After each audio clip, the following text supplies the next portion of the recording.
हर हर महादेव। एते सुंदर भाव सजबाज हो मु कुआड़े बाहरली। चलतु वीडियो देखि आगू जानिबा।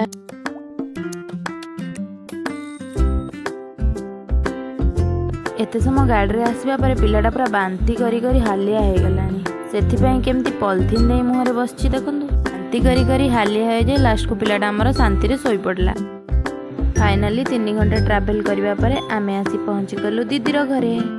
दीदी घर को आसबार कारण थिला आज मो धन गोलू रो first birthday. Happy birthday Golu बाबा। सारा लोक देखि गोलू पूरा आश्चर्य हो जाउछि। मो भगवान को पाखरे प्रार्थना करूछि तो सब बेले खुशी रे रह, भगवान तते घंटा गोड़े रखि तांदो मो धन। गोलू रो केक कटाकटी सरला। एबे आमे चललु गुपचुप खाइबा पई। चुप खाई सारी माई माउसी आमे सब मिसी भोजी खाई देलु। भोजी खाई सारी गोलू सहित किसी टाइम स्पेंड करी आमे पळै आसलु घर को। आज वीडियो